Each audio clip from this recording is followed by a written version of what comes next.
राधा वल्लभ श्री हरिवंश।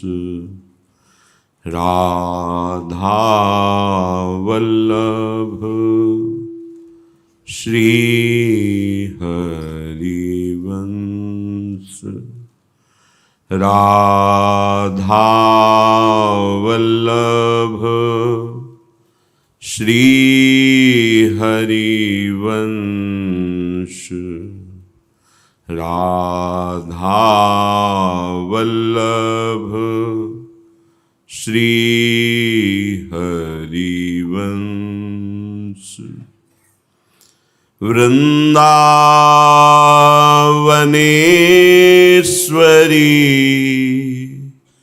तवैव पदारविन्दं प्रेमामृतैकमकरन्द रसौघपूर्णम्।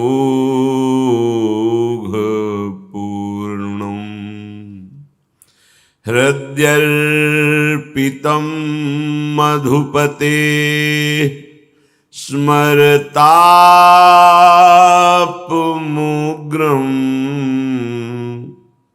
निर्वापयत् परमु शीतलमाश्रयामि।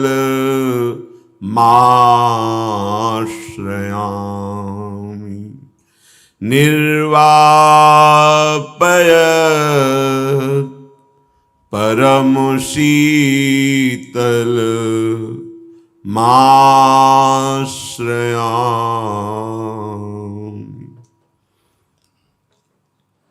राधा राधा राधा राधा। राधा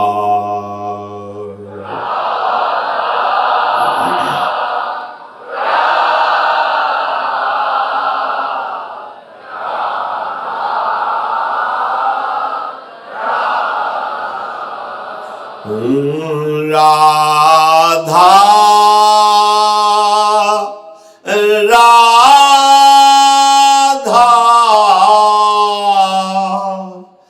राधा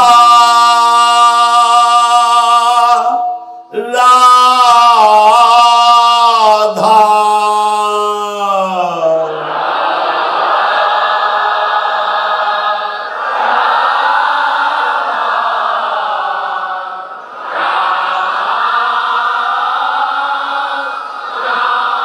राधा राधा राधा।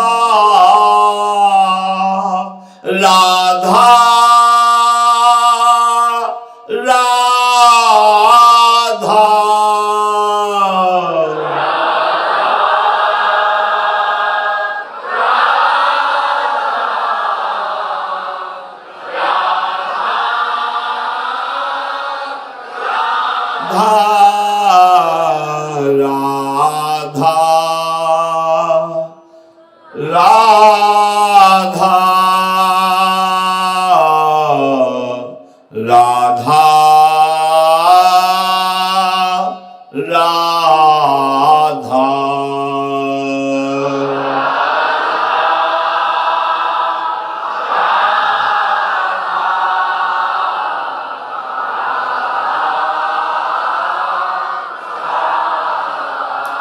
श्री राधा वल्लभ लाल की जय। परम सच्चिदानंद घन प्रेमानंद स्वरूप नवनिभृत निकुंज महामहिम परम पावन श्री वृंदावन धाम। श्री वृंदावन धाम के लाडिले युगल चंद प्राणाराध्य श्री श्यामा श्याम समस्त हित परिकर निज परिकर। उद्देश्य निरंतर आंतरिक दृष्टि से दृढ़ करता रहे। उपासक उद्देश्य जो बनाया संत सम्मत शास्त्र सम्मत,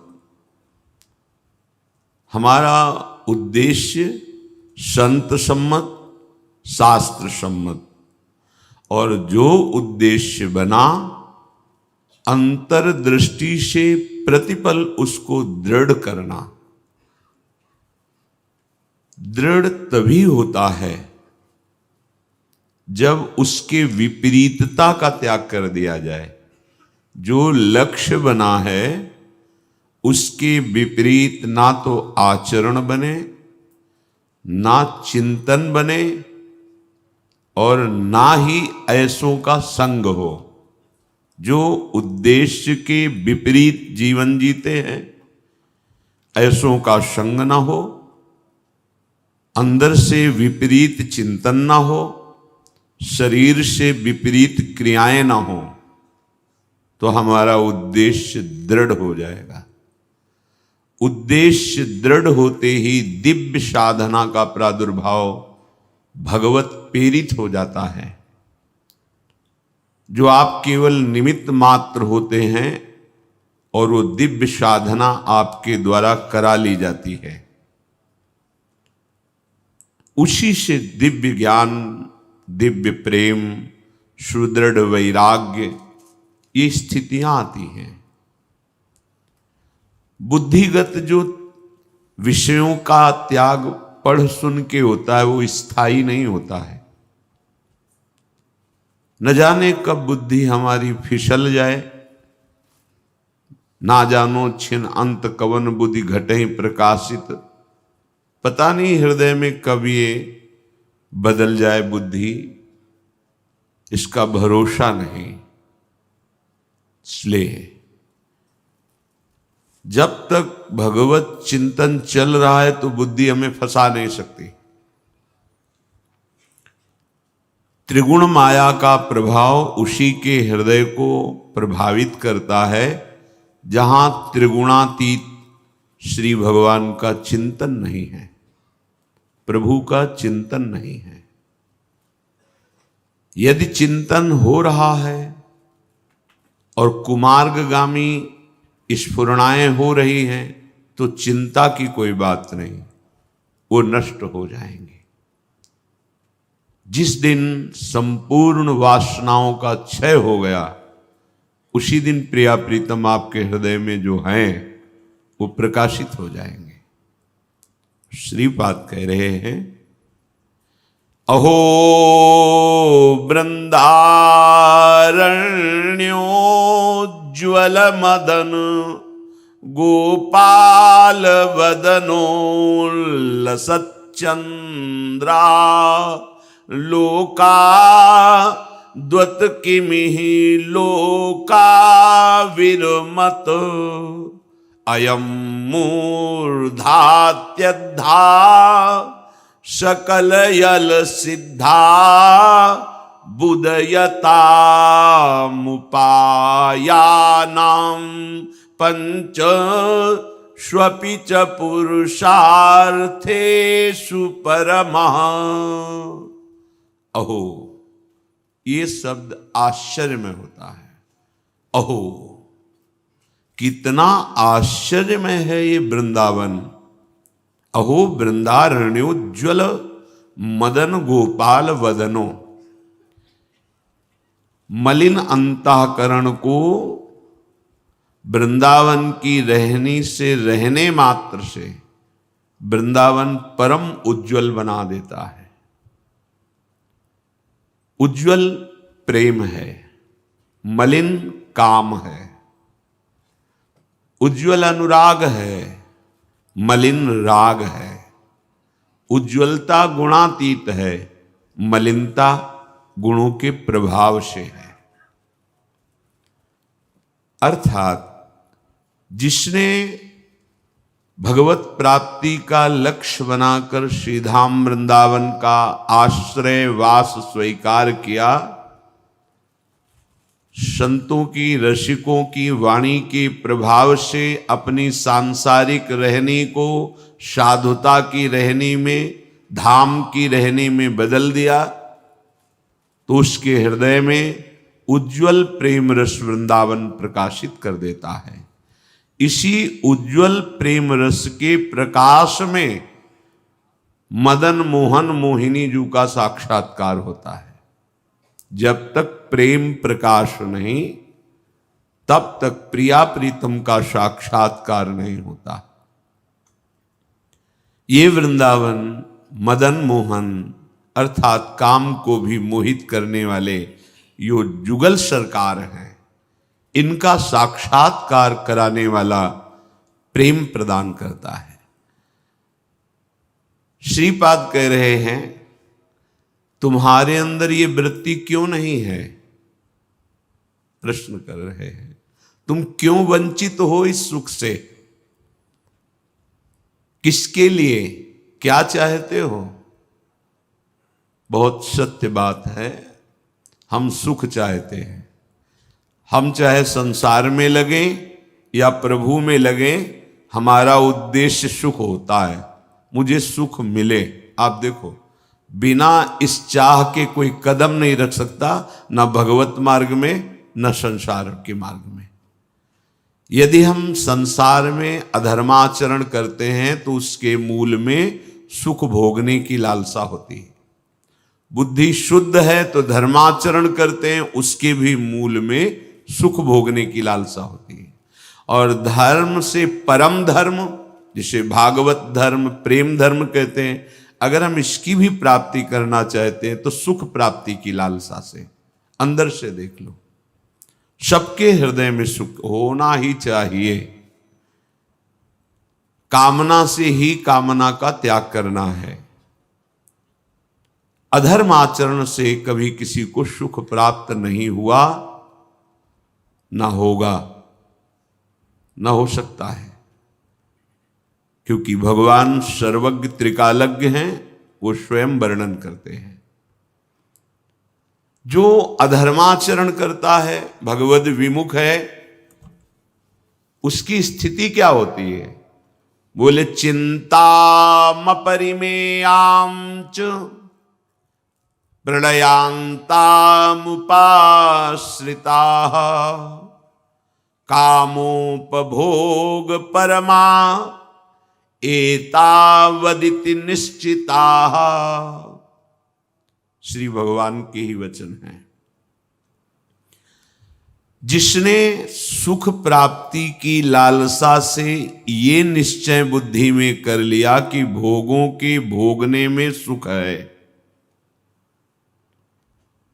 उसकी मानवता भी चली जाती है। दैवी संपदा, भागवतिक गुण, साधुता, ये तो बहुत दूर की बात, मानवता भी चली जाती है। आप देखो अपने हृदय में, जब आप सुख की लालसा से अधर्म आचरण में गए, तब आपकी स्थिति क्या थी? सब अपने हृदय में देखो।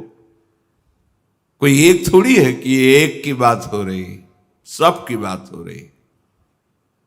भगवान के वचन है ना, सर्वज्ञ हैं, सर्वांतर्यामी, सबके हृदय में निवास करते हैं।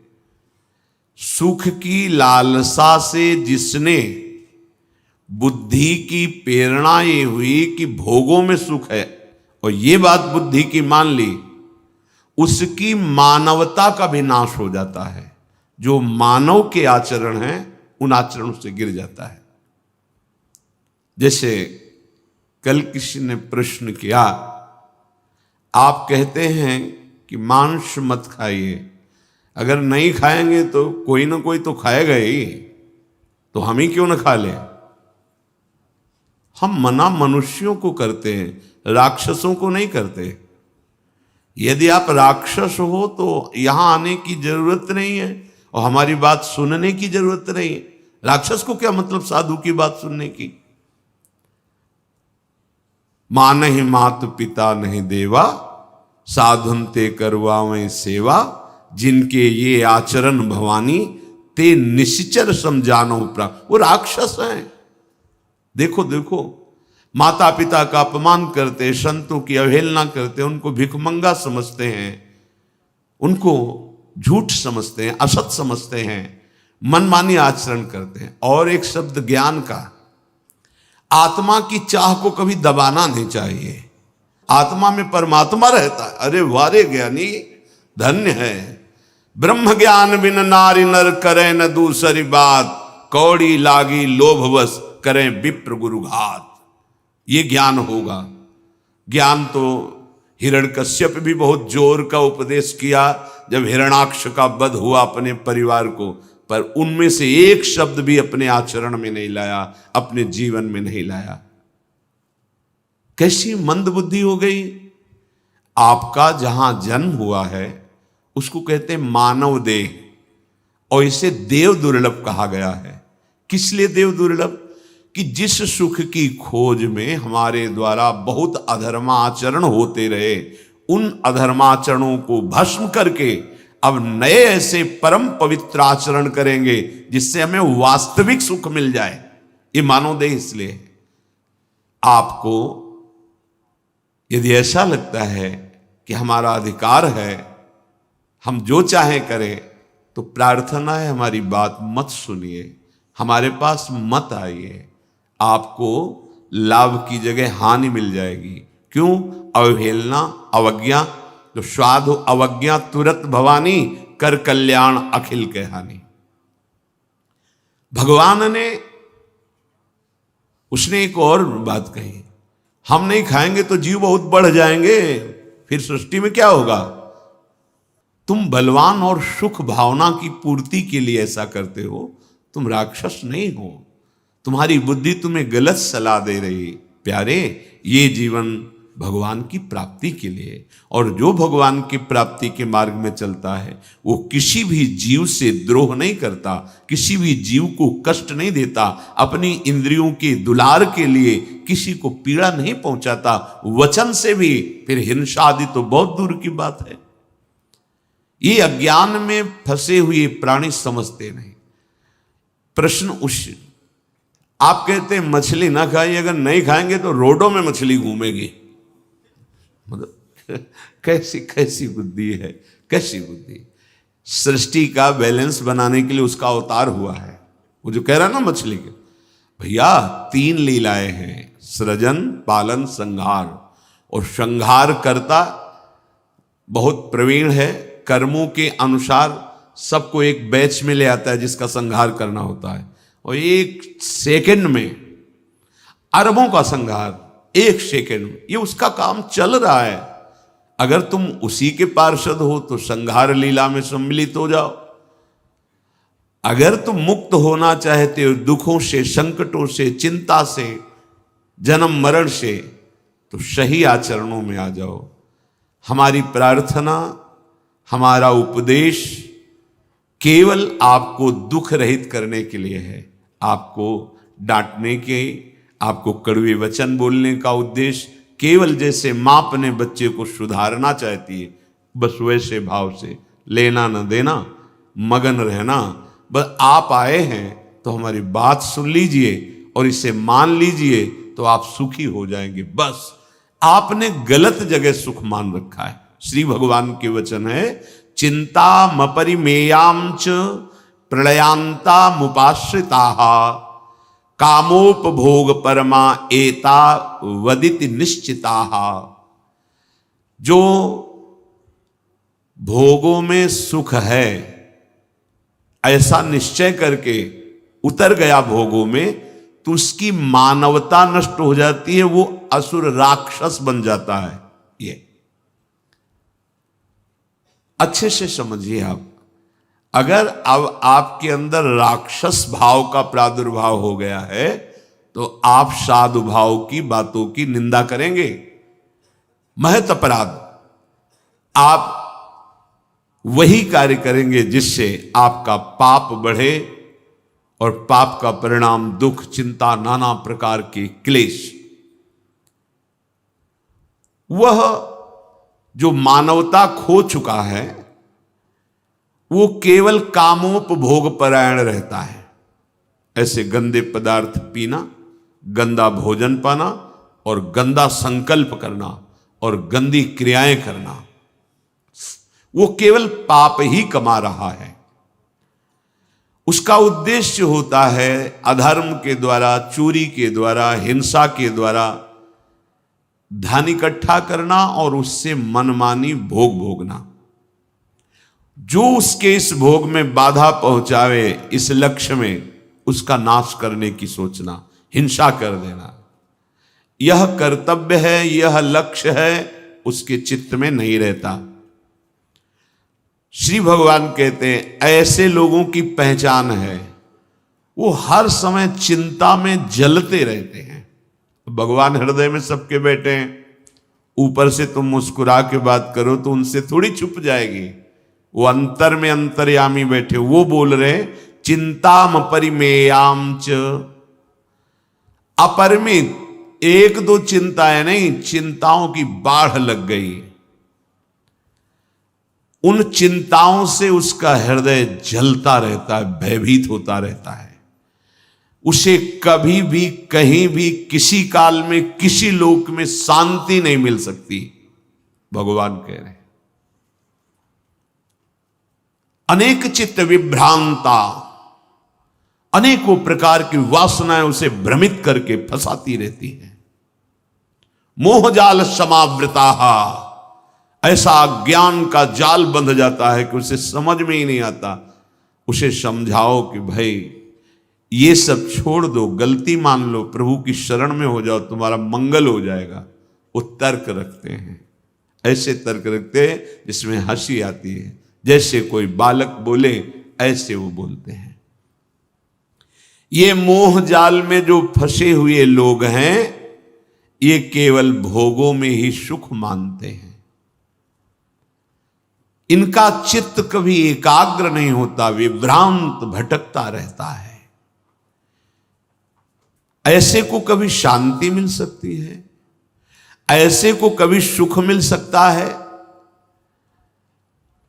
भोग सुख चाहे जितना तुम भोग लो, कभी शांत और सुखी नहीं हो सकते।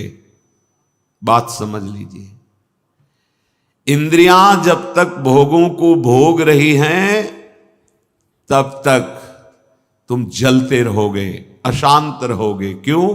कामना, स्पृहा, वासना, तृष्णा, ये जाल तुम्हें बांधता चला जा रहा है।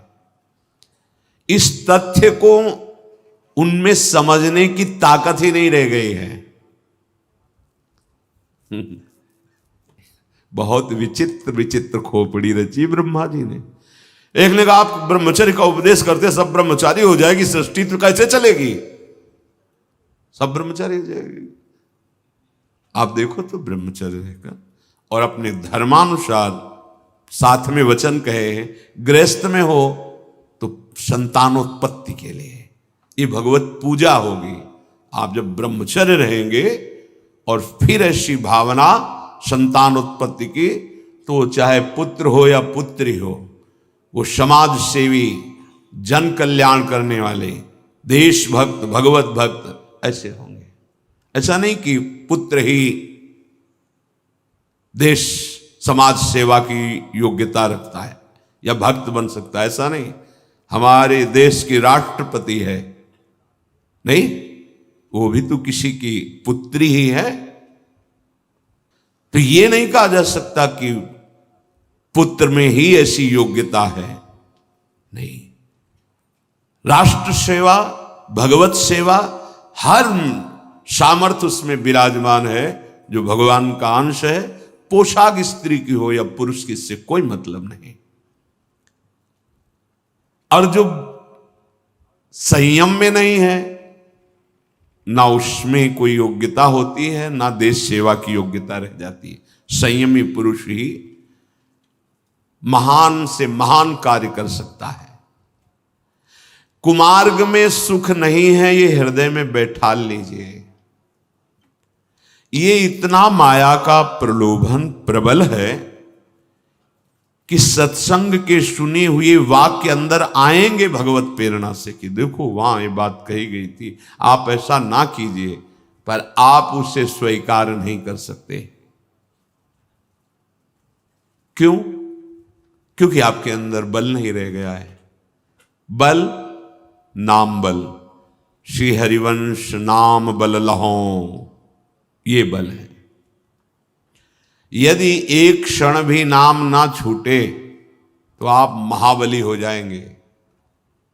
बाहर के जो बल शारीरिक बल है, इससे अंदर के शत्रुओं पर विजय नहीं प्राप्त की जाए। बहुत आप कुश्ती लड़ लेते हो, काम से लड़ के दिखाओ, मारो धोबिया पछाड़ के भाग जाए, कभी आवे ना।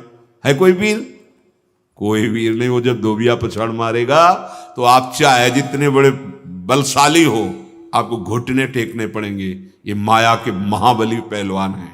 काम, क्रोध, लोभ, मोह, मद, मत्सर, अगर इनको कोई परास्त कर सकता है तो नाम जापक, केवल नाम जापक, केवल नाम। बात समझ लीजिए। रोज चर्चा इसी बात की होती कि नाम। श्री सूरदास जी महाराज कहते हैं, चिंता, दुख, शोक, अधर्माचरण, ये सब दूर हो जाएंगे। अब तुम नाम गहो मन नागर। नागर माने चतुर होता है, प्रवीण होता है। बड़ा प्रवीण है मन। देखो कैसे फुसला के हमको भोगों में फंसा दिया, कैसे फुसला के अधर्माचरण करा देता है। बड़ा प्रवीण है। सूरदास जी कहते तुम्हारी प्रवीणता मन इसी बात में है कि तुम नाम पकड़ लो प्रभु का। अब तुम नाम गहो मन नागर, जाते काल अगिनते बाँचो, सदा रहो सुख सागर, सदा रहो सुख सागर। मन तुम सुख ही तो चाहते हो ना। 5 ज्ञानेंद्रिय, 5 कर्मेंद्रियों से जो तुम अधर्माचरण कराकर भोगों में सुख ढूंढ रहे हो, बड़े प्रवीण बनते हो। क्या आज तक तुम सुखी हुए? तुम्हें विश्राम मिला? नहीं मिला। अब मेरी बात मान लो।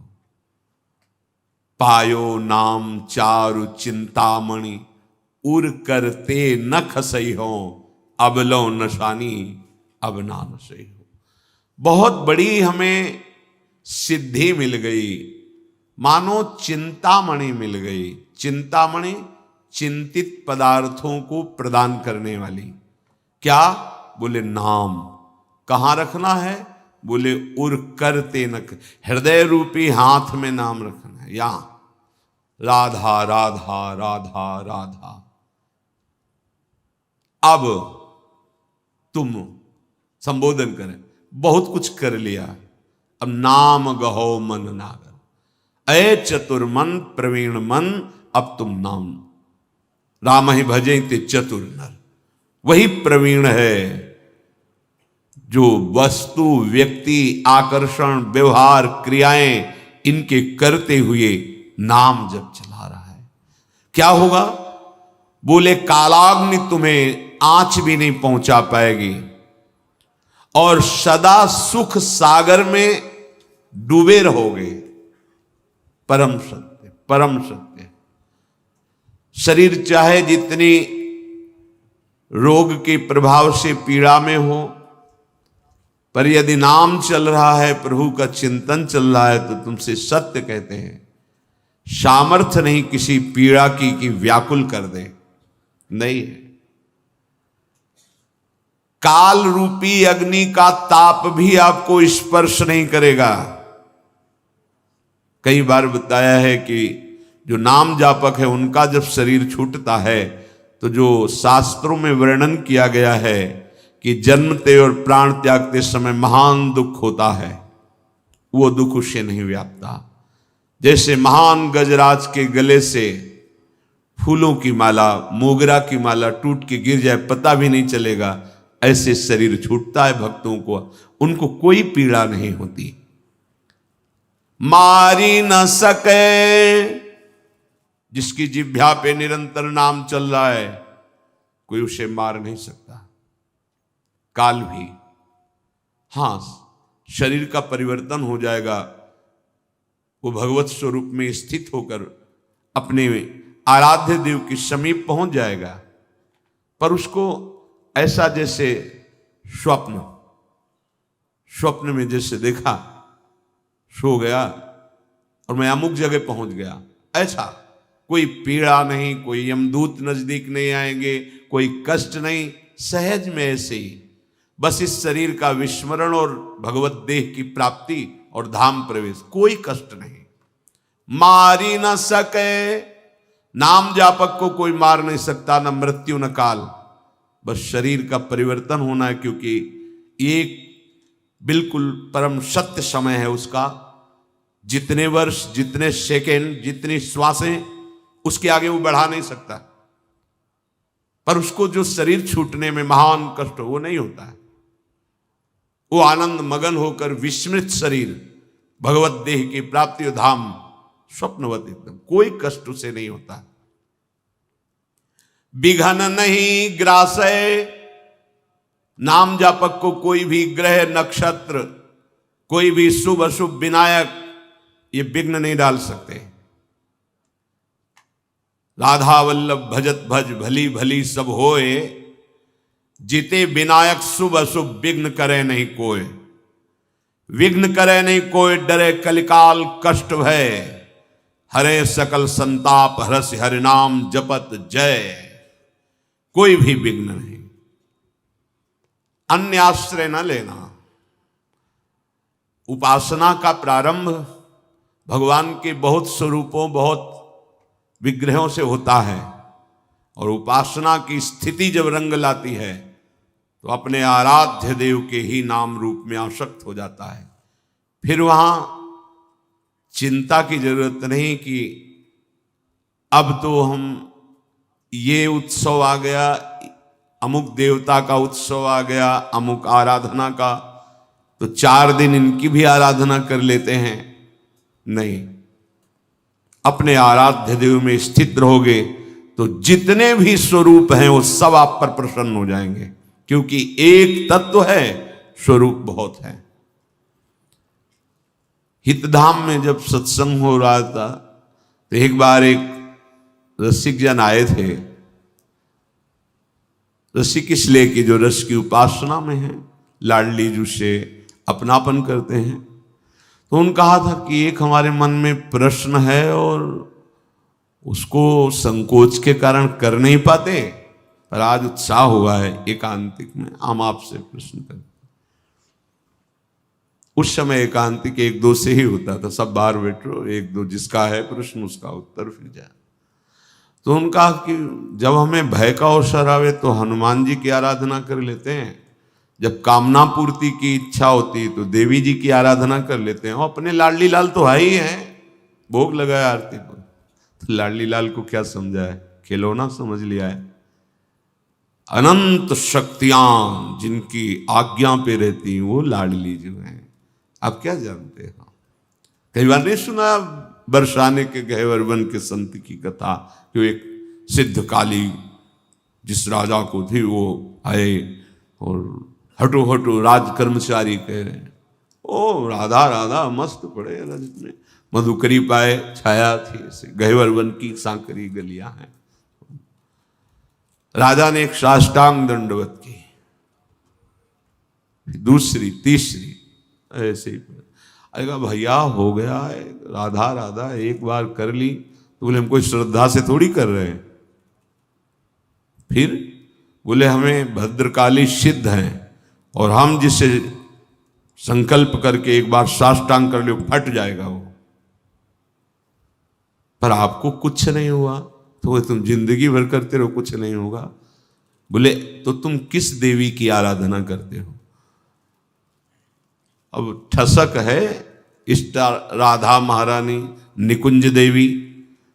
उनका राजन तुम्हारी पहुंच नहीं है ना, तुम्हारे इष्ट की पहुंच है। जो हम जिस निकुंज देवी की आराधना करते हैं वहां सोहनी लगाने का भी अवसर नहीं है। जाओ लाडली जी के महल में जाओ, देखना सीढ़ियों में वो दृष्टि प्रदान की, वो उपासक था, देखा कि गंगा यमुना आदि जो दिव्य नदियां नर्मदा ये सब श्री जी की सीढ़ियों में जल डाल रही हैं, और आदि शक्ति आदि ये सब सीढ़ियां महारानी जी के अंश से ही सब प्रकट प्रेम समुद्र का सार श्री लाडली जी। अगर हम लाडली जी की आराधना कर रहे हैं तो सब देवियां प्रसन्न हैं, अगर हम लाल जी की आराधना कर रहे तो सब भगवत स्वरूप प्रसन्न हैं। कोई छोटा बड़ा नहीं, प्रभु ही हैं। पर जैसे राम जी को देखते ही परशुराम जी घुटने पे बैठकर प्रणाम किया और उनको अस्त्र दे करके उनसे अनुमति मांगी, प्रभु अब मैं समझ गया, तो वो भी भगवान है, ये भी भगवान। देखो उस समय परशुराम जी की स्थिति क्या है, जिन्होंने महाबल का दर्शन कराया पूरे संसार को, है वंश का विनाश कर दिया, जिन्होंने उनके पिता जमदग्नि जी के साथ अभद्र व्यवहार किया। स्वयं भगवान है परशुराम जी। लेकिन वही भगवान जब श्री राम जी के रूप में, तो देखो छोटे बड़े नहीं हैं, वही भगवान है, पर लीला का दर्शन करो। ऐसे ही समस्त शक्तियां हमारी श्री लाडली जी के अंश से हैं। ये सोचने की जरूरत ही नहीं है कि हमें अन्य आश्रय लेना पड़ेगा, भय निकालने के लिए अन्य आश्रय लेना पड़ेगा, कामना पूर्ति के लिए नहीं। नहीं, महाबल है हमारी स्वामिनी जी, आपको पता नहीं है। सब शक्तियों के पास दिव्यास्त्र हैं और महाबल है और प्रभु की शक्तियां हैं, लेकिन प्यारी जी की भ्रकुटी के आगे किसी की नहीं चलती है। अब अलग अलग है, एक लटपास, भ्रकुटी, मंद मुस्कान, अखिल बलशाली, अखिल शक्तियों के स्वामी लालजू महाराज अधीन है। निर्तन भ्रकुटी, बदन अंबुज मृदु, सरस हास, मधु बोलन, अति आसक्त लाल अलिलंपट, बस कीन्हे बिन मूलन। समस्त शक्तियां भगवान के आगे हाथ जोड़े खड़ी रहती है। स्मरण के आद्या शक्ति महाशक्ति प्रकट हो गई। जाओ,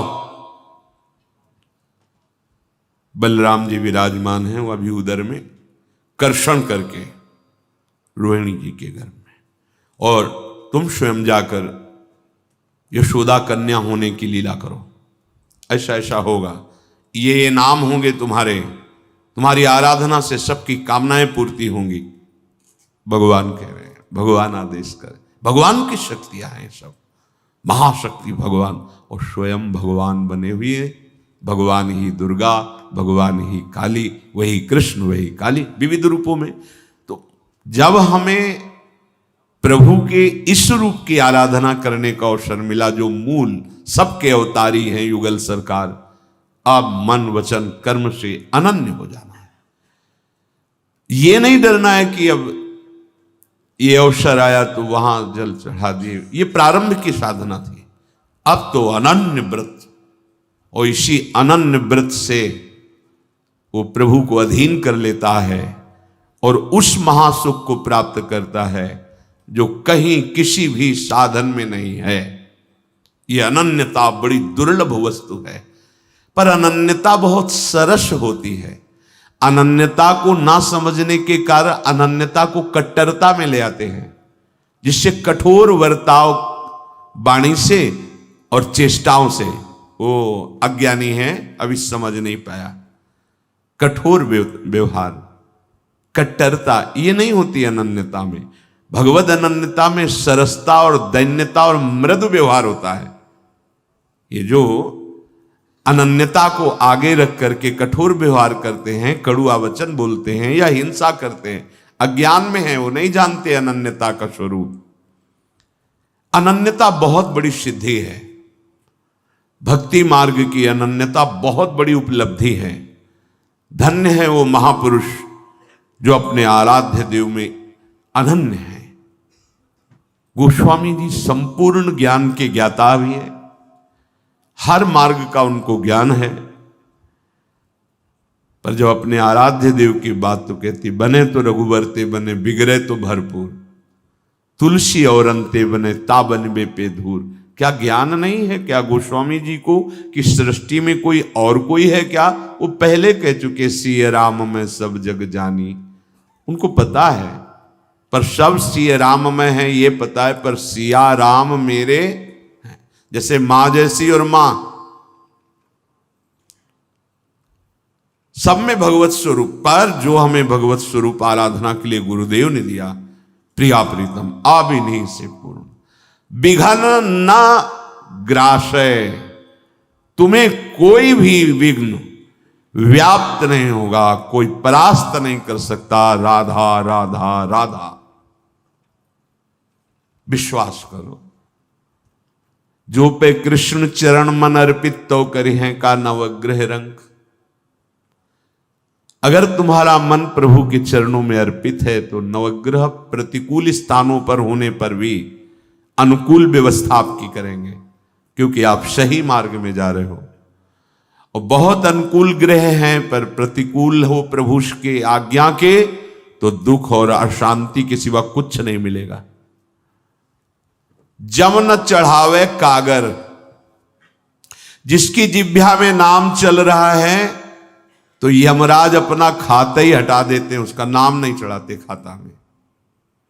वो यमराज के खाते वाला नहीं है मानव, जिसकी जिह्वा पे नाम चल रहा है।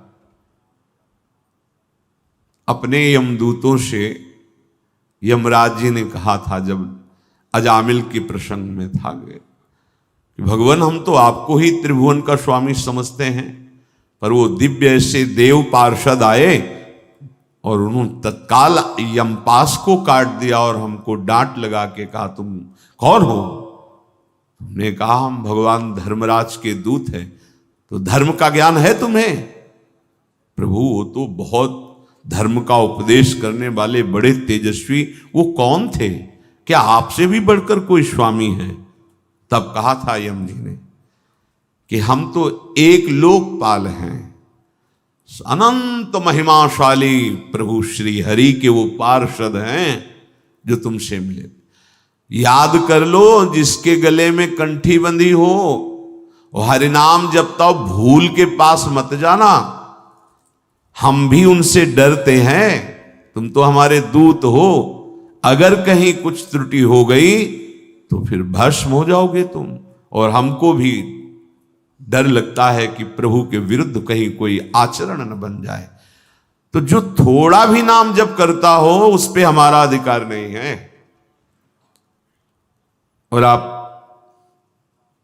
42 लीला में वृहद वामन पुराण शायद उसमें वर्णन किया, सखी ने आज्ञा करी है यमराज को बुला के कि एक बार भी अगर श्यामा श्याम का नाम लिया है तो कभी तुम्हारे दूत या तुम्हारा हिसाब किताब उसके ऊपर नहीं चलेगा, उसको हम देखेंगे, तुम नहीं। जैसे हरि के पार्षद अपने स्वामी को कितना प्यार करते हैं कि बालक के बहाने बुला दिया नारायण, तो पार्षद आ गए, मेरे स्वामी का नाम नारायण, तू कैसे ले जा सकता है, काट दिया यमपास। ऐसे ही हमारे प्यारी जू की सखियां इतनी समर्थ हैं कि वो ब्रह्मा, हरि, जो भगवान विष्णु या पूर्ण संपूर्ण हरि का स्वरूप जो लालजू महाराज हैं, भगवान शिव, इनको भी आदेश देने में समर्थ है और ये हाथ जोड़कर आदेश पालन करते हैं। गर्ग संहिता में पढ़ के देख लीजिए। गर्ग संहिता में गर्ग जी महाराज के वर्तमान की स्थिति जो देखी वही उन्होंने लिखा है। और निकुंज की बात तो सब कोई पढ़ ही नहीं सकता, एकांतिक रस है। यहां तो महाप्रेम का स्वरूप है, यहां भगवान के भगवत्ता ऐश्वर्य का भी प्रवेश नहीं। न देवैर ब्रह्मादेर न खलु हरि भक्ते न सुहृदा। ये तो बड़ा अद्भुत। सखी में इतनी अलौकिक सामर्थ्य कहां से आई कि इन भगवानों को आदेश कर रही। प्रियाजू के चरण दास्ता की ठसक, ऐ यम, जिसके मुख से भूल से भी राधा श्यामा श्याम ऐसा निकल जाए, आंख उठा के मत देखना, तुम्हारे हिसाब में वो नहीं, उसका हिसाब मैं करूंगी। और सखियां प्रियालाल की करुणा की साक्षात युगल संधि मूर्ति हैं। युगल के हृदय का जो करुणा कृपा स्वरूप है, वो मूर्तिमान सहचरी रूप। इसीलिए महाप्रभु हरिवंश चंद्र जू के मंगल में है, कृपा रूप जू वपु धर्यो। लाडली लाल की कृपा ने जब रूप धारण किया तो सहचरी रूप हुआ, वो हित सजनी रूप हुआ, वो ललिता रूप, विशाखा, ये सब सखियां श्यामा श्याम की कृपा की मूर्तिमान स्वरूप है। तो मारी न सके बिघन नहीं ग्रासे, जम न चढ़ावे कागर। कागर माने रजिस्टर, कागज में नहीं लिखते यमराज। किसके? जिसके मुख में नाम चलता होता है। मान लो नाम के आगे कुछ नहीं है, नाम नामी को अधीन किए हुए मान लो, प्रार्थना मान लो, और साधन बने करो भाई, पर नाम न छूटने पावे। नाम नाम क्रिया कर्म करतहु निशिवासर, भक्ति को पंथ उजागर। कोई भी क्रिया करो,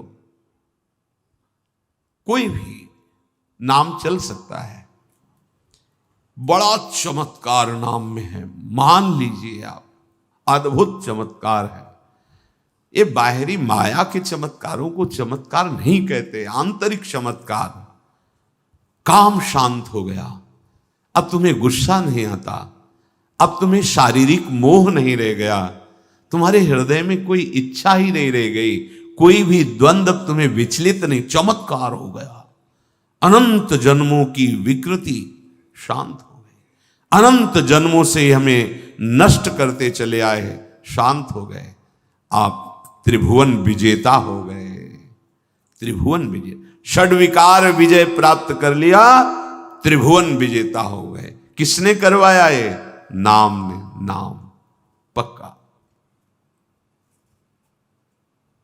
एक महापुरुष कह रहे थे, वृंदावन के रच के प्रभाव से तुम्हें सत्य कहते हैं। कई वर्षों मुझे कोई व्यक्ति दिखाई ही नहीं दिया, केवल नेत्रों में राधा नाम, राधा राधा, बिल नेत्रों में जिधर देखे राधा छा गया था, राधा राधा राधा। विश्वास नहीं होता, इसलिए पहले उन्होंने कहा था, सत्य कहता हूं, विश्वास कीजिए। अभ्यास में और कृपा में, दोनों में अपार सामर्थ्य है। कृपा से अभ्यास, अभ्यास से कृपा का अनुभव। राधा राधा राधा राधा।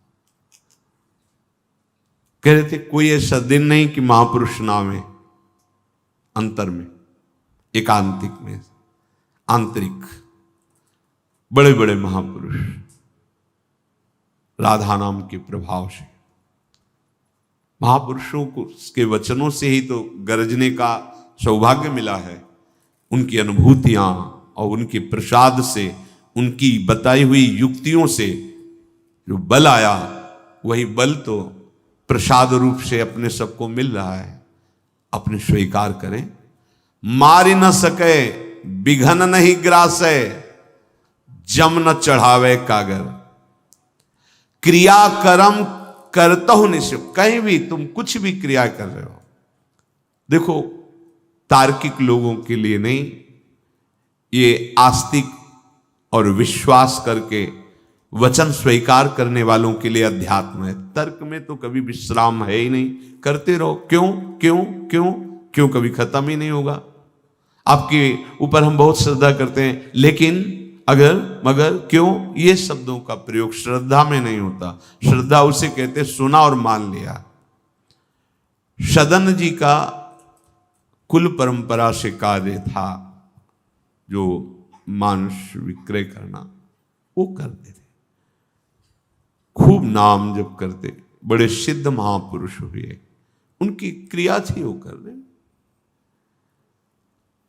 कुछ भी क्रिया जो आपको आपके धर्मानुकूल नाम जप कर रहे, आप पक्का सिद्ध हो जाएंगे। देखो एक महापुरुष चमड़ा खरीद के लाते, धोते, सुखाते, काट कर जूतियां बनाते चौराहे पे, और ऐसे सिद्ध महापुरुष, बड़े बड़े सिद्धों के चमत्कार उनके आगे नहीं चलते थे। ऐसे क्या था, मुख में नाम था और सेवा चल रही, जो प्रभु ने दी सेवा। स्वपच वाल्मीकि राजसु यज्ञ युधिष्ठिर जी की क्या सेवा दी? सबके दोना पत्तल उठाना, ऐसे एक हाथ में सोहनी, एक हाथ में डलिया, और इतने महाभागवत नाम जापक कि राजसूय यज्ञ की पूर्णता उनसे हुई। ये बात आंतरिक समझनी है। जो भी क्रियाएं हैं, जो आप धर्मानुकूल क्रियाएं, वो कोई छोटी बड़ी नहीं है। संपूर्ण सृष्टि की क्रियाएं सेवा ही हैं।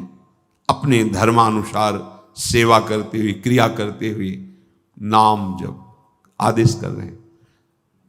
क्रिया कर्म करतहु निशिवासर, ये भक्ति को पंथ हो जागर। आप कार्य करते हुए नाम जप करते, इसका अभ्यास किया जाता है। जैसे कोई आर्मी में, सेना में जाने के लिए पहले महीनों, और कह दो तो सालों दौड़ लगाता है, अपने शरीर को पुष्ट करता है, वहां की बातें सुनता है कि क्या, कितनी ऊंचाई की कूद, कितनी लंबाई, कैसे कैसी, वो सब अपने को फिट करता है। ऐसे ही सत्संग भगवत पार्षद पद में आपको बैठा लेगा। सबसे बड़ा पद है हरिदासत्व पद। तो अब उसको कैसे प्राप्त किया जाता है? तो अभ्यास किसका? नाम जप का।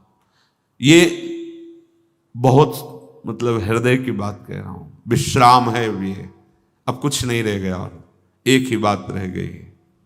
मान लीजिए नाम, बहुत योग साधन, मंत्रों का अनुष्ठान, कई वर्षों अन्न न पाना, बहुत बहुत सी लीलाएं जो भगवान आदेश प्रेरणा करते रहे, उन सबको देखा है। साधन मार्ग को देखा है। ऐसा नहीं कि वो व्यर्थ जाता है, नहीं।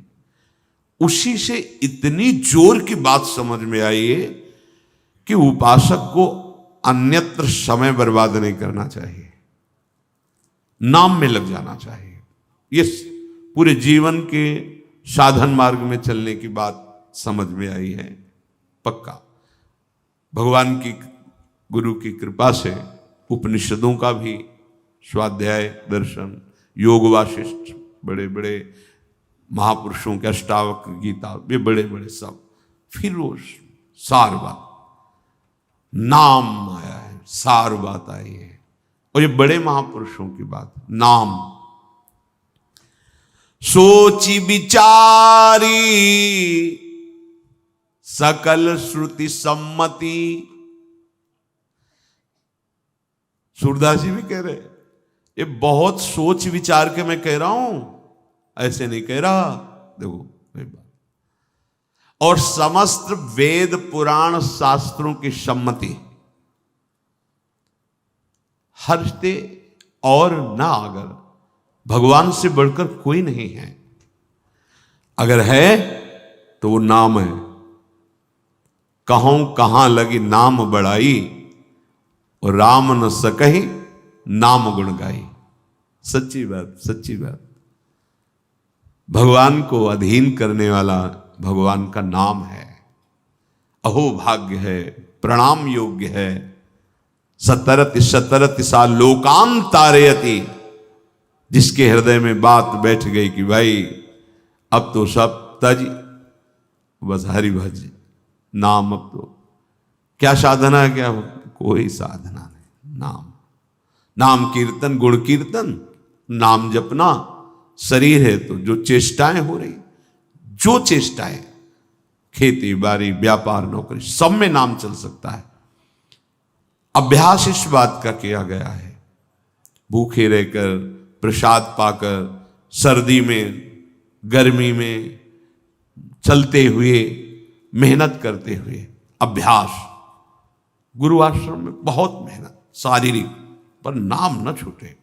जो सेवाएं थी, खूब सेवा, बहुत ऐसे लता पता घेरा, और पाइप से पानी भर भर कर बाल्टियों से, हजारों बाल्टी पानी, हजारों चलाना, नई अवस्था ऐसा, पूरे में सब में सोहनी लगाना, गुड़ाई करना, मेहनत का, गुरुदेव भगवान जैसा मेहनत का। बस ये नाम न छूटे। हर डंडे पे ऊपर नीचे नाम चल रहा है, बात किसी से नहीं करना, बाल्टी उठे नाम चल रहा है, जल डाल रहे नाम चल रहा है, अभ्यास कठिन से कठिन कार्य करते हुए नाम। गंगा जी किनारे एक हम दौड़ लगाते हैं, स्वाभाविक, एक तो शरीर के लिए और दूसरे नाम अभ्यास, दौड़ने पे, धीरे चलने पे, बैठने पे, प्रसाद पाते समय, लेटे हुए नाम नहीं छूटे। तो ऐसे उपासकों पर फिर कृपा उतरती है, तो हृदय की धड़कन नाम पकड़ लेती है। नाम हृदय को, हृदय नाम को, आप निहाल हो गए। आप तो सोवत हो रसना रटे राधा कृष्ण सुनाम। मान लीजिए प्रार्थना, अपार बल सामर्थ्य सिद्धियां सब कुछ नाम में है, सब कुछ मार न सके विघन नहीं ग्रास। यही तो सब चाह रहे हैं, कोई विघ्न ना आवे, कोई दुख ना आवे। कैसे सत मार्ग को भूल कर असत चेष्टाओं से कैसे सुख पा सकते हो, कैसे पा सकते हो, समझ में नहीं आ रहा। कोई पैसा नहीं लगता सत मार्ग के लिए, धन का कोई महत्व नहीं, आप सच्ची समझ लो। उसकी आसक्ति मिटानी है, वो बात है कि हाँ भाई ठीक है, सत मार्ग में इससे नहीं खरीदा जा सकता। नहीं, जो धनी लोग हैं ना, वो सत मार्ग को खरीद लेते हैं। सत मार्ग चिंतन प्रधान होता है और उसमें धन की जरूरत नहीं। अब राधा राधा राधा, इसी से सब मिल जाएगा। क्या तुम्हारे ये, हमारे पास पैसा नहीं, हमारे पास ये नहीं, हमारे पास, तुम्हारे पास जब प्रभु आ जाएंगे तो क्या खाली रह जाएगा? महालक्ष्मी पड़ी रहेगी।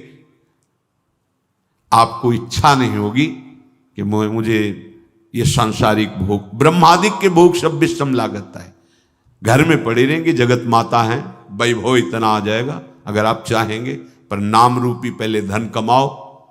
कमाया तो है अधर्म पापाचरण रूपी, और आप उसका परिणाम होता है दुख। जब आ रहा है तो भगवान को कोस रहे हो और सोच रहे हो कहीं ले दे के सुख मिल जाए। ऐसा है विचार, वो ऐसा समझते हैं कि तीर्थ में जाके ऐसा करेंगे, ऐसा तो हमारे पाप नष्ट हो जाएंगे, दुख नष्ट हो जाएगा, हमारी कामनाएं नहीं होगा। मान लो एकमात्र उपाय है जो तुम्हारे भाग्य का परिवर्तन कर सकता है, दुखों को मिटा सकता है, वो केवल नाम। और जो भजन नहीं करता, तीर्थों में भी जाकर के पुण्य नहीं कमा पाता, उससे पाप बन जाते हैं, क्योंकि बुद्धि ठीक नहीं होती। सोच विचार, सूरदास जी कह रहे हैं ऐसे नहीं कह रहा हूं, खूब सोच विचार के कह रहा हूं।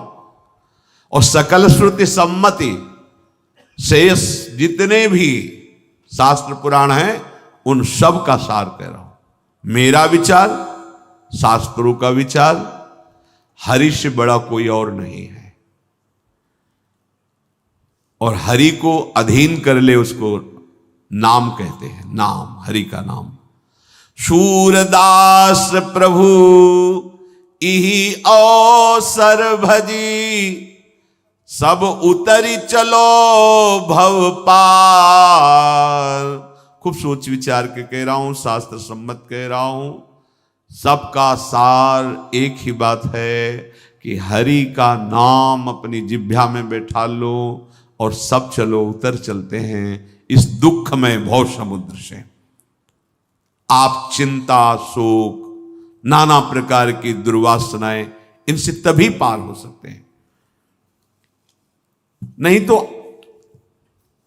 चिंता मपरिमेयाम च प्रलयांताम उपाश्रिता, ये तुम्हारा प्रलय माने होता नाश, ये तुम्हारा नाश कर देंगी चिंताएं, क्योंकि तुम अधर्म आचरण में। देखो, जो भगवान का भजन करते हैं उनकी चिंताएं धीरे धीरे कम होती हैं।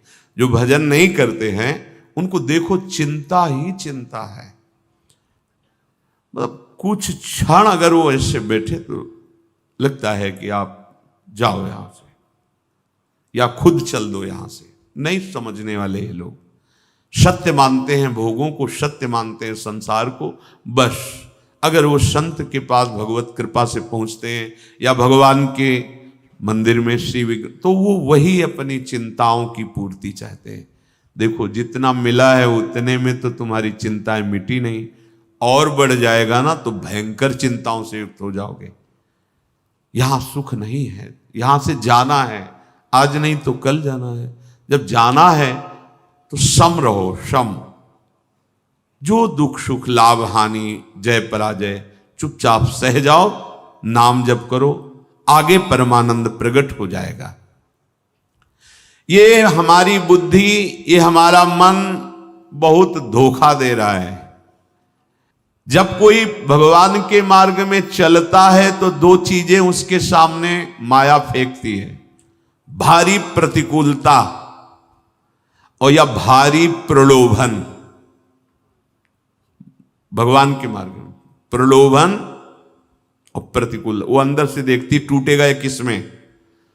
प्रलोभनों में तो टूटने में वाला दिखाई नहीं दे रहा, क्योंकि सब वैभव है, छोड़ के भजन में चल रहा है।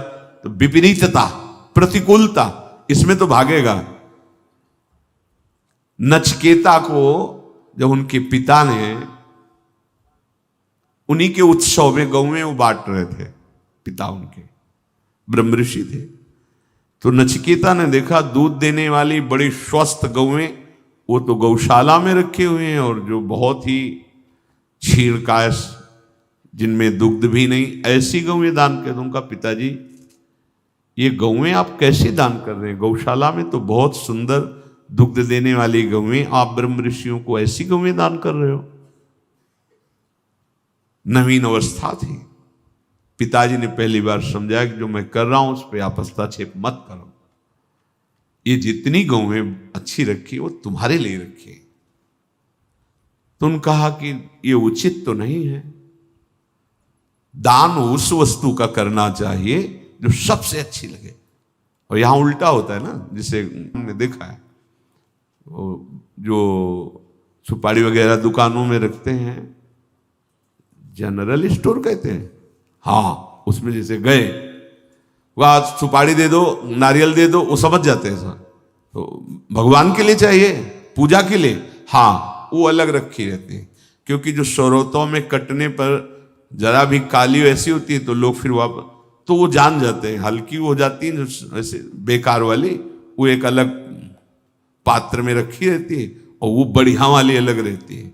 वो सुपारी दे देंगे जो किसी मनुष्य के भी काम में आने वाली नहीं।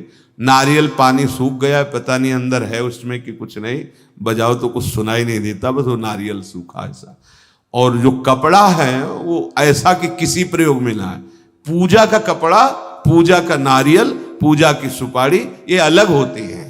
जो कहीं नहीं चलता वो भगवान में चल जाता है। ऐसे नहीं, ऐसे नहीं। क्या तुम यार कपट करते हो, छलिया छल करते हो। हमारे प्रभु तो कभी ऐसा नहीं कहते कि आप ये दो, वो कहते पत्रम पुष्पम फलम तोयम ये में भक्त्या प्रयक्षति। एक चुल्लू शुद्ध जल भाव से आंसू बाते, प्रभु मेरे में सामर्थ्य नहीं कोई, आप ये जल से, भगवान कहते स्नान में उसे पा लेता हूं। एक तुलसी दल, बढ़िया, एक फूल, बस आंसुओं से अभिषिक्त, हे नाथ मुझ गरीब के पास आपको रिझाने के लिए कुछ, एक कोई फल देखो। लेकिन अपने लोग बड़े चतुर हैं, अगर कहा जाए जो सुपारी हो सब लिए, आप खा के दिखाओ, नहीं भगवान के लिए नहीं, ऐसा। नचिकेता जी ने कहा ऐसा नहीं करना चाहिए, आप ब्रह्म ऋषि पिताश्री, ऐसी गायें जो किसी अब कार्य में नहीं आएंगी वो आप दान कर रहे हैं, और ये गायें मेरे लिए रख रहे हैं, तो मेरे को किसके लिए? बोले यमराज के लिए, जहां यम को प्राप्त हो, अर्थात मृत्यु को प्राप्त हो। एकदम ऋषि थे आवेश में।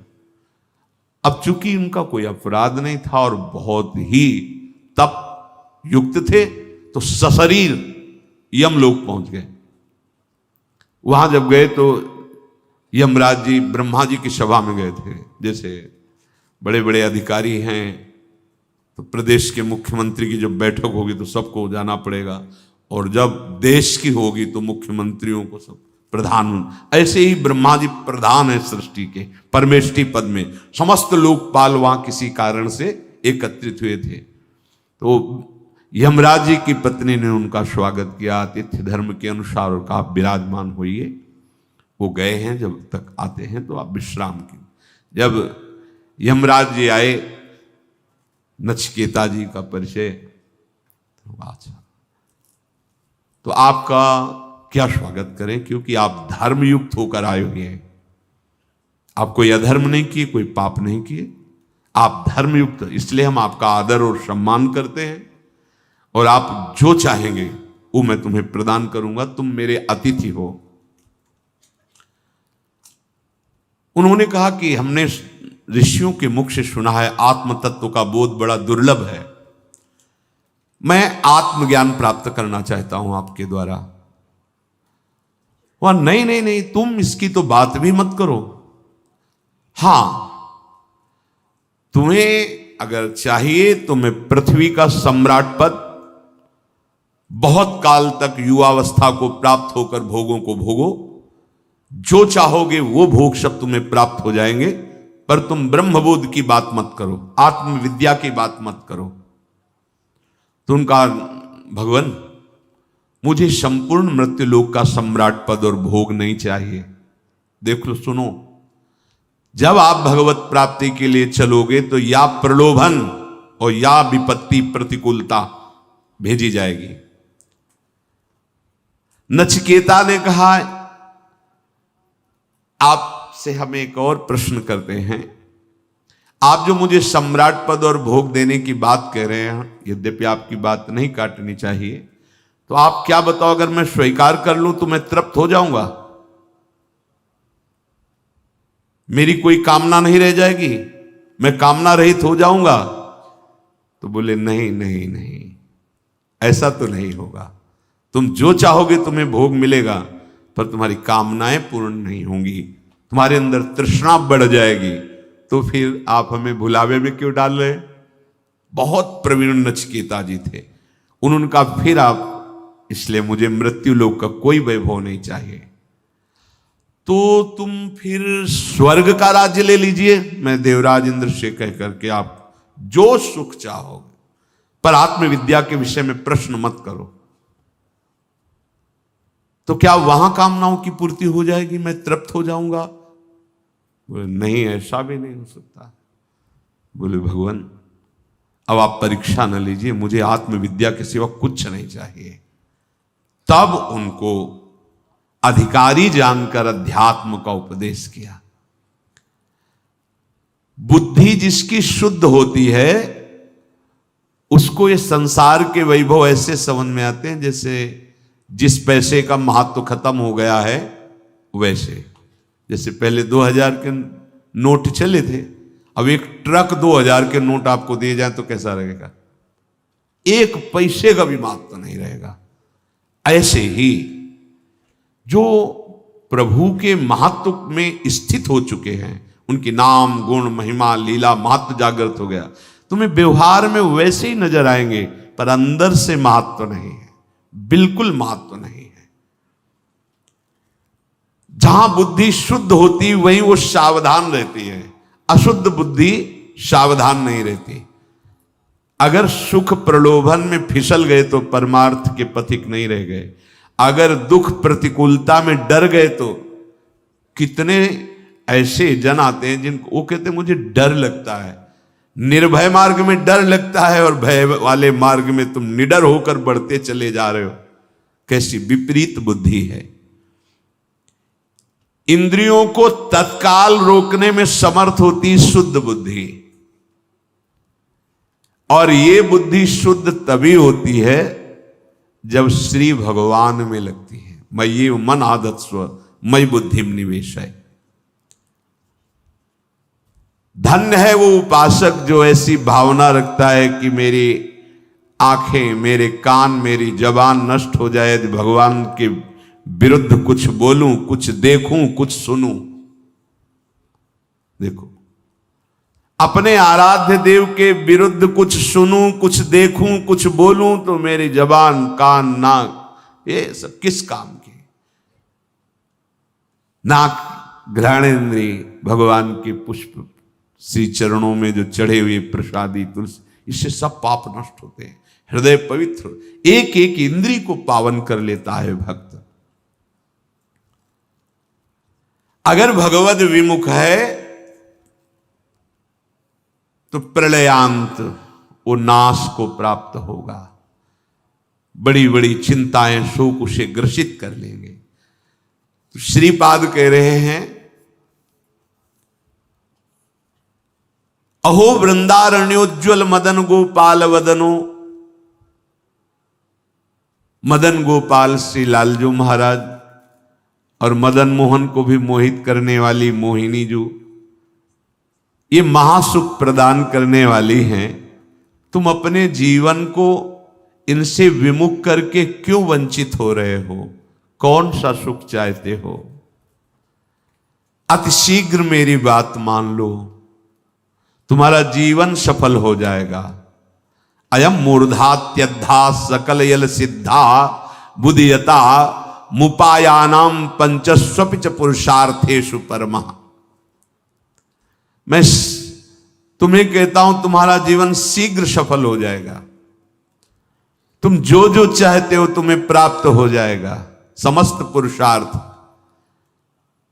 और पंचम पुरुषार्थ प्रेम भी। बस तुम वृंदावन का आश्रय लेकर वृंदावनाधीश्वरी श्री श्यामाजू के चरणों की शरण में होकर अपनी जिह्वा से राधा राधा राधा राधा राधा क्यों वंचित हो रहे हो? क्यों जीवन को बर्बाद कर रहे हो?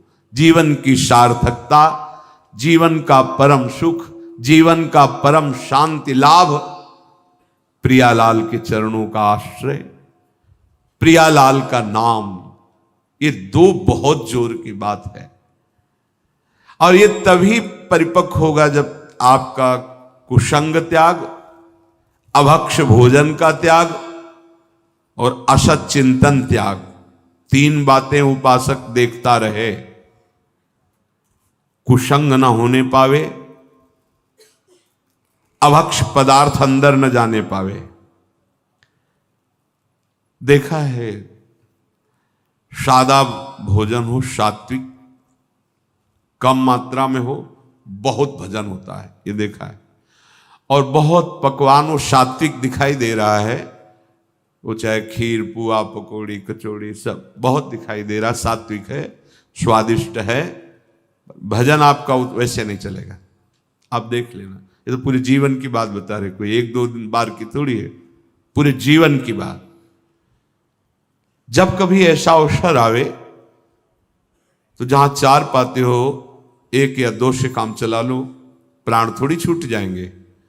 संयम, ये नहीं कहना कि मुझे ये नहीं पाना, एक ले लिया, हो गया आज, इतने में प्राण चलते रहेंगे।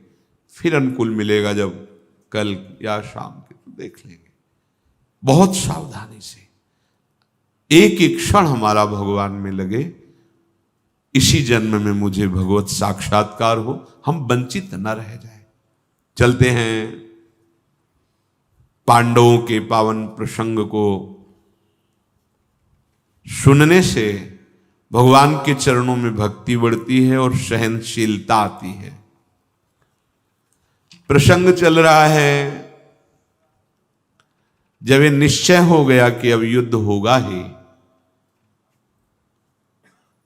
तो 7 अक्षोणी के 7 सेनापति बनाए गए और उनके ऊपर प्रधान सेनापति अर्जुन जी हुए। जब दुर्योधन ने शंखनाद, पांचजन्य शंख का नाद सुना, समझ गए कि कुरुक्षेत्र में पांडव पक्ष के वीर पधार गए, भगवान भी पधारे हैं, क्योंकि ये शंख ध्वनि श्री कृष्णचंद्र जी की है। तो 11 अक्षोणी के 11 सेनापति और उनमें प्रधान भीष्म जी। भीष्म जी को जब प्रधान सेनापति के पद पर अभिषिक्त करने की बात आई, तो भीष्म जी ने कहा, दुर्योधन, पांडु कुमार अर्जुन के सिवा पांडव पक्ष में कोई वीर नहीं जो हमारे सामने टिक सके, हमारे दिव्यास्त्रों का प्रहार सह सके। एकमात्र गांडीव धनुषधारी अर्जुन, मेरे सामने केवल टिक सकते हैं अर्जुन। मैं चाहूं तो अपने शस्त्र बल से देवलोक को नष्ट कर दूं, मनुष्य लोग, असुर लोग, राक्षसों सहित संपूर्ण सृष्टि को एक क्षण में निर्जीव कर दूं। ये मैं इसलिए कह रहा हूं कि मैं पांडवों की हत्या नहीं करूंगा, ऐसा समर्थ होते हुए भी। और पांडव यदि मुझसे सलाह लेंगे तो मैं उन्हें उचित सलाह दूंगा। तुम्हारी तरफ से सेनापति बनूंगा, 10,000 महारथियों का रोज वध करूंगा और अन्य सेनाओं का भी संहार करूंगा पांडवों की, पर पांडवों को मारूंगा नहीं। और जब वो हमसे सलाह लेंगे विजय की तो मैं उनको सलाह भी दूंगा। एक शर्त रखता हूं, सेनापति तुम्हारा बनूंगा, पर पहले कर्ण युद्ध कर ले। अगर वो मेरे साथ तो नहीं हो पाएगा, या मैं प्रधान सेनापति बन के युद्ध करूं, मारा जाऊं, तब कर्ण को बनाना, या पहले कर्ण को बना दो, मारा जाए, फिर हम देखेंगे।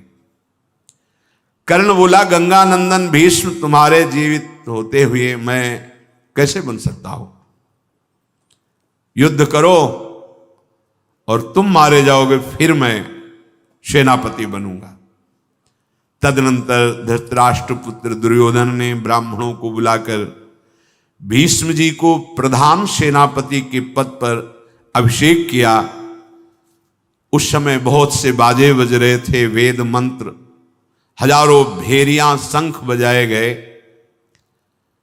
शत्रु सेना को पीड़ित करने वाले महाबलशाली भीष्म को प्रधान सेनापति बनाकर दुर्योधन स्वस्ति वाचन कराया, ब्राह्मणों को दान दिया और कहा कि आप सब सेनापति अपनी सेनाओं को लेकर के कुरुक्षेत्र में पहुंचिए। दुर्योधन ने एक समतल विशाल भूमि में पहले ही शिविरों की रचना कर ली थी। सब सैनिक वहां पहुंच करके अपने अपने शिविर में विराजमान हुए। महाराज द्रुपद, विराट, सात्यकी, धृष्टद्युम्न, दृष्टकेतु, पांचालवीर शिखंडी, मगधराज सहदेव, भीमसेन, ये जो सेनापति पांडव पक्ष के, इनके भी अलग शिविर लगे, अपनी अपनी सेनाओं को विश्राम दिया। धनंजय, गांडीव धनुषधारी अर्जुन, प्रधान सेनापति, दिव्यास्त्रों के ज्ञाता गंगानंदन भीष्म, कौरव पक्ष के प्रधान सेनापति। भगवान श्री कृष्ण अर्जुन के रथ के घोड़े जोते, लगाम पकड़ी, सारथी की जगह बैठे और अर्जुन को बैठाला। क्या महिमा प्रभु की! भक्तजन यही देखकर तो हृदय न्योछावर कर देते। इतने महान प्रभु! विश्व ब्रह्मांड में दारुक जैसा कोई सारथी नहीं है, भगवान का सारथी। भगवान उसको आदेश कर देते अर्जुन के सारथी स्वयं भगवान बने। कितना अपने जन से प्यार करते हैं। सही कहते हैं, वो बड़े लीला बिहारी हैं, भेष बदलकर अपने भक्तों की नित्य सेवा करते हैं। पर वो भक्त अभी उतनी अपनेपन को नहीं प्राप्त कर पाया तो समझता है कि ये व्यक्ति हमें बहुत प्यार करता है। नहीं, वो व्यक्ति नहीं है, वो मेरा आराध्य देव छुप कर आया है अपने जन की सेवा का सुख प्राप्त करने के लिए। प्रतिपल दृष्टि रहती है और प्रतिदिन अपने भक्त की सेवा भगवान रूप बदल के करते हैं। इसीलिए धोखा मत खाना। कोई व्यक्ति नहीं है जो तुम्हारे समीप सेवा में आया है, तुम्हारा प्रभु है। अपनी दृष्टि से देखना, अपनी दृष्टि अर्थात भागवतिक दृष्टि से सच्ची सच्ची। ये महान विनाशकारी समय उपस्थित हुआ। धर्मराज युधिष्ठिर, महातेजस्वी भगवान श्री कृष्ण, भयंकर कर्म करने वाले भीमसेन, सब राजा सब वहीं विराजमान हुए। वो अभी विराजमान हुए थे कि देखा मानो कैलाश पर्वत चलकर आ रहा हो। गौरवर्ण विशाल काय, एक हाथ में हल, एक हाथ में मूसल लिए हुए भगवान बलराम जी नीलांबर धारण किए हुए सब के सब खड़े हो गए भगवान श्री कृष्ण से। राजा युधिष्ठिर मस्तक रखकर प्रणाम किया बलराम जी को। युधिष्ठिर जी के चरण छूते थे प्रभु श्री कृष्ण, बड़े हैं तो बलराम जी को मस्तक रखकर भगवान श्री कृष्ण जी ने भी झुक करके चरण स्पर्श किए दाऊ दादा के। विराट द्रुपद आदि से बलराम जी मिलकर के बैठे, चारों ओर सम्भान बड़े बड़े वीर घेरे हुए हैं। थोड़ा रोष दृष्टि से श्री कृष्ण की तरफ देखते हैं बलराम जी को, जान पड़ता है कि अब विनाश करवा के ही मानोगे। बलराम जी के बहुत प्यार करते दुर्योधन से। बलराम जी दुर्योधन जैसे भगवान श्री कृष्ण अर्जुन से प्यार करते, वैसे भगवान बलराम जी दुर्योधन से प्यार करते। संकर्षण है ना, महाभयंकर दारुण नरसंहार होगा केशव। बलराम जी भगवान की तरफ देख के कहते हैं, पर आपका विधान टाला नहीं जा सकता है।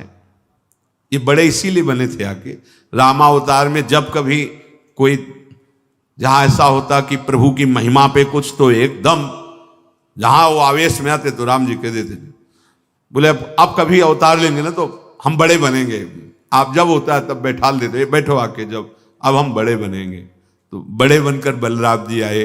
वही लखन लाल जी हैं, भगवान महामहिम संपूर्ण ब्रह्मांडों को अपने फण पे एक सरसों की दाने की तरह रखे हुए शेष भगवान। किसी की सामर्थ्य नहीं केशव तुम्हारे विधान को हटा सके कोई। देखो ऐसे प्रभु के अंदाज हैं। बलराम जी कह रहे किसी की सामर्थ्य नहीं कि आपके विधान को कोई हटा सके। संदेह नहीं कि यहां जितने एकत्रित हुए हैं सबको काल अपना ग्रास बनाएगा। मैं एकांत में हूं इस समय तो बार बार यही कहता हूं, मधुसूदन संबंधियों से एक जैसा व्यवहार करना चाहिए। पांडवों का पक्ष क्यों, दुर्योधन का पक्ष क्यों नहीं लिया? कितनी पीड़ा है दाऊ दादा के हृदय में, उसकी भी सहायता तो करनी चाहिए आपको। वो भी तो अपना है। पर मेरी बात तो चलेगी नहीं, क्योंकि युधिष्ठिर तुम्हारे पक्ष में है ना। अब जो मधुसूदन करेंगे उसी बात में हम भी रहेंगे। श्री कृष्ण की बात को हम काट सकें ऐसी बात है नहीं। और ये श्री कृष्ण तो केवल अर्जुन पर न्यौछावर कर दिए हैं अपने आप को। अब मेरा निश्चय है कि महाविनाश होगा। पर युधिष्ठिर तुम डरना नहीं, क्योंकि ये जिसकी तरफ होते हैं विजय श्री वही होती है। ध्रुवो जय पांडवानामिति में निश्चिता मति। मेरी मति निश्चय कर दी है कि विजय पांडवों की होगी। क्यों? ये है ना कृष्ण केशव। ध्रुवो मति ही परम सत्य विजय उन्हीं की। ये सुनकर के छाती फूलती है। हमारे हैं ना प्रभु, जैसे कोई कहता है कृष्ण, हाँ हमारे वाले ना, हमारे तो प्रभु है ना, हमारे तो जीवन धन है, हमारे तो मतलब ये वस्तु बहुत बड़ी है। प्रभु का नाम सुनते लगे, हमारे प्रभु की महिमा हो रही ना, हमारे प्रभु की, वो हमारे हैं। मेरा निश्चित विश्वास है कि जिधर श्री कृष्ण है विजय श्री उधर ही होती है। बेपरवाह हो जाओ। हे भारत, श्री कृष्ण क्या है ये संपूर्णता से कोई नहीं जान सकता, क्योंकि निरंतर अपनी गोद में शयन कराते हैं ये प्रभु को। वो कह रहे हैं भारत, पांडवों को संबोधन करके महाराज युधिष्ठिर को, हमारे श्री कृष्ण को कोई संपूर्णतया नहीं जान सकता। अगाध हैं, जैसे समुद्र की थाह नहीं ली जा सकती। मैं तो ये समझता हूं कि त्रिभुवन में कोई ऐसा है नहीं कि श्री कृष्ण की तरफ आंख उठा के भी देख सके इनकी इच्छा के विरुद्ध, और मैं भी नहीं देख सकता हूं। अतः ये जो कृष्ण करना चाहते हैं उसी का मैं अनुमोदन करूंगा, उसी का अनुसरण करूंगा। भीमसेन और दुर्योधन मेरे दोनों प्रिय शिष्य हैं, दोनों को बराबर गदा युद्ध की शिक्षा दी है, दोनों पर मैं बहुत स्नेह रखता हूं, इसलिए मैं इस युद्ध में किसी का पक्ष नहीं लूंगा और यहां टिकूंगा भी नहीं। प्रभु ने कहा, हां दाऊ दादा तुम तीर्थ यात्रा में निकलो, अब ये किसी पक्ष में हो जाए तो फिर बहुत बढ़िया हुआ। आप तीर्थ यात्रा करो। अब मैं समझ गया हूं, दाऊ दादा ने कहा कि सब नष्ट होने वाला है, मैं नहीं देख सकता। महाबली महाबाहु बलराम जी अपना हल मूसल लिए अपने परिकर के साथ भगवान श्री कृष्ण को नेत्रों से प्यार दुलार करते हुए तत्काल वहां से चले और तीर्थ यात्रा के लिए गए। इधर दुर्योधन जब अपने शिविर में सबको स्वागत करके विराजमान कर लिया तो निश्चित किया गया कि एक दूत भेजा जाए पांडवों के पास। तो जुआरी शकुनी का पुत्र उलूक जिसका नाम था उसको पांडवों की छावनी में भेजा गया। बहुत ही कड़वा बोलने वाला उलूक।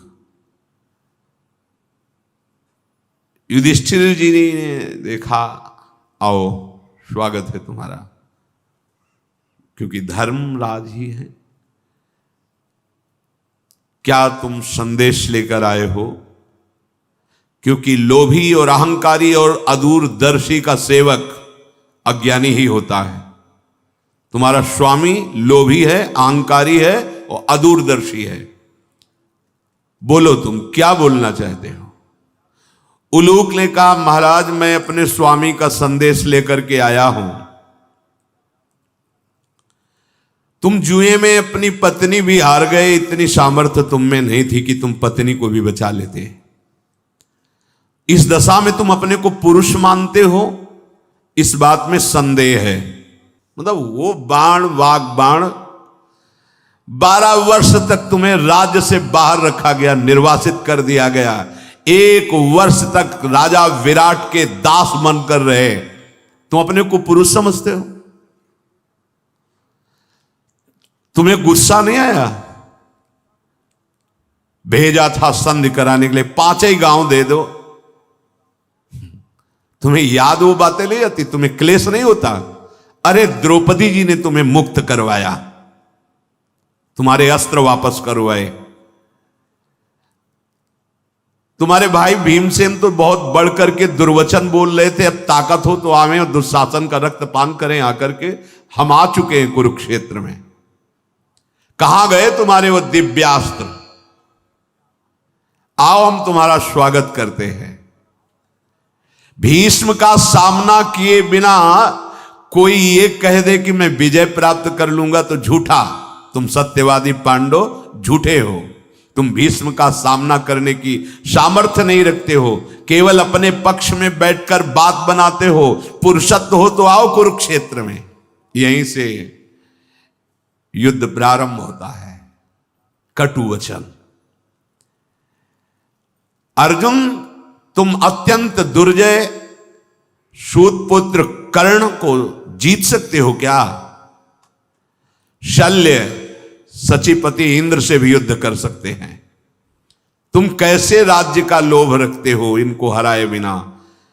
और भगवान द्रोणाचार्य जो ब्राह्मवेद और धनुर्वेद के पारंगत विद्वान हैं, पंडित हैं, उनके धनुष से निकले हुए बाण का वहन करने में कोई भी महारथी अतिरथी वीर भी समर्थ नहीं है। वो अर्जुन तो उन्हीं के शिष्य हो, तो बिना द्रोणाचार्य को परास्त किए तुम कैसे राज्य पा सकते हो? अगर द्रोणाचार्य को कोई जीत ले तो मैं समझता हूं कि वायु ने सुमेरु पर्वत को उखाड़ लिया। ऐसा ही है, महावीर हैं द्रोणाचार्य जी। कौन ऐसा है जो जीवित रहने की इच्छा वाला, कोई गजराज सवार या अश्व सवार, कौन ऐसा है जो मेरी गदा की चोट बर्दाश्त कर सकता है? दुर्योधन ने ऐसा कहा है। भीष्म, द्रोण, कृपाचार्य, अश्वत्थामा, इन बड़े बड़े महावीरों को परास्त किए बिना ये कैसी कल्पना है कि तुम राजा बन सकते हो? उलूक बड़े कटुवचन बोल रहा था और बोला, श्री कृष्ण आपके लिए भी संदेश है। ये जादूगरी, ये माया, ये इंद्रजाल दूसरों को दिखाकर भयभीत करना, ऐसे छल युक्त चेष्टाओं से मेरे स्वामी ने कहा मैं कभी भयभीत होने वाला नहीं हूं। जिस समय मैं क्रोध करके सिंहनाद करूंगा उस समय तुम भी भयभीत हो जाओगे, तुम्हारा ये जादू नहीं चलेगा। उसको भगवान की महिमा जादू नजर आती है। वो समझता है श्री कृष्ण कोई जादूगर है, इंद्रजाल जो विराट रूप, जो यही दुर्बुद्धि है, दुर्बुद्धि है। भांति भांति के सैन्य सागर के जल प्रवाह में जब अस्त्रों की तरंगें उठेंगी तो तुम सब पांडवों का विनाश हो जाएगा, तुम्हारे सारे भाई मार दिए जाएंगे। इस समय तुम्हारे लिए ललकार है।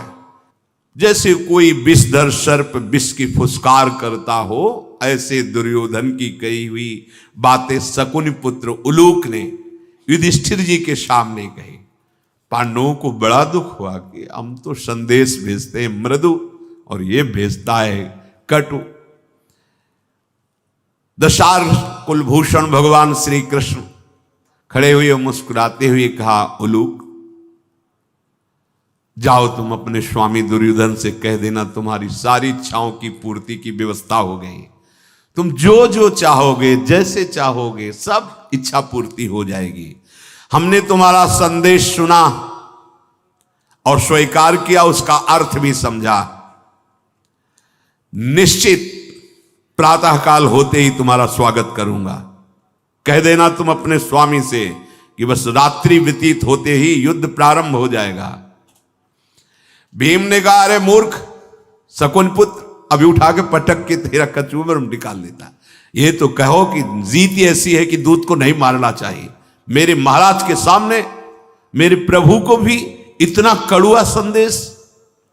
जाओ तुम अपने स्वामी से कह देना कि माता कुंती का पुत्र नहीं, यदि दुशासन की छाती फाड़कर खून न पीऊं। बता देना उसको। प्रोत्साहन दूसरों को उत्साहित करता है। जिसकी तरफ श्री कृष्ण होते हैं उन्हें किसी और प्रोत्साहन की जरूरत नहीं होती। मूर्ख उलूक, राजाओं की मंडली में जाके बता देना सूत पुत्र कर्ण से और शकुनि से, दुर्योधन से, दुशासन से कि अरे दुराचार्यों, द्रोणाचार्य, कृपाचार्य, अश्वत्थामा या भीष्म भी अब तुझे नहीं बचा सकते। धर्मराज युधिष्ठिर, जिनके साथ भगवान श्री कृष्ण हैं, अब इनको कोई परास्त नहीं कर सकता। बता देला जाके। काल से प्रेरित होकर समस्त कौरव और कौरव सेना निश्चित संहार को प्राप्त होगी। भगवान श्री कृष्ण, अर्जुन और जितने भूपाल थे उन सब ने शांति और उलूक से कहा तुम जाओ। जब वो चला गया तो भगवान ने कहा अब बिल्कुल सेना को तैयार करके युद्ध के समीप ले चलो। इधर भीष्म जी ने दुर्योधन से कहा कि एक तुम्हें बात बता दूं, अभी तक पता नहीं होगी तुम्हें, मैं मारा जाऊंगा। वो यही बल लिए, विशेष बल कर्ण और भीष्म द्रोणाचार्य तीन का उसके अंदर था। तो उसने कहा महाराज आप ऐसा कैसे कह रहे हैं? बोले इसलिए कह रहा हूं कि मेरा मन कह रहा है, मैं जानता हूं। ये जो पांचाल राजकुमार शिखंडी है, ये देवी अंबा है, वही तपस्या के द्वारा शिखंडी के रूप में आई हुई है। और मैं कभी स्त्रियों पर बाण संधान नहीं करता। वो इस समय जरूर पुरुष रूप में है, पर मुझे दिखाई देती है वो स्त्री अंबा ही। जहां ये सामने आएगा मैं धनुष बाण रख दूंगा, मैं इसे नहीं मार पाऊंगा और फिर इसी कारण मैं मारा जाऊंगा। सारा जगत जानता है कि मैं कभी स्त्रियों पर हाथ नहीं उठाता। मैंने अपने पिता की इच्छा पूर्ति के लिए आजीवन ब्रह्मचर्य का नियम लिया है और कोई स्वेच्छा से निमंत्रण भी भेजना बंद कर दिया था हस्तिनापुर में, जैसे ब्याह स्वयंवर आदि है। तो जब मुझे पता चला कि काशी नरेश ने स्वयंवर किया कि जो महाबली हो और सब राजाओं को परास्त करे वही हमारी तीनों पुत्रियों का अपहरण कर ले, ये बात जब हमने सुनी तो हम स्वयं वहां गए और उन तीनों का अपहरण करते हुए समस्त राजाओं को परास्त किया। पर जब दो तो महाराज विचित्रवीर्य को ब्याही गई, पर अंबा ने कहा मैं इसे स्वीकार नहीं करती, क्योंकि महावीर ही मेरा कोई पति हो सकता है। आपका अखंड ब्रह्मचर्य का नियम है। तो मैंने साल्व से प्रेम किया था, उसी को वर्ण करती। आप बिना पूछे जबरदस्ती उठा लाए तो आप मुझे सम्मान के साथ साल्व के पास भेज दीजिए। भीष्म जी ने पूरी व्यवस्था कर दी और कहा मुझे अगर तुम पहले संकेत में ही, जिस समय युद्ध हो रहा था राजाओं से, उसी समय बता देती तो मैं छोड़ देता। आप जाओ। ब्राह्मणों को दिया, कई दासियों को, और सब उनकी व्यवस्था के सहित उस शाल्व के पास गई। शाल्व से प्रार्थना कर रही है। उस समय जो वार्ता हुई वो आगे चर्चा। श्री राधा वल्लभ लाल की।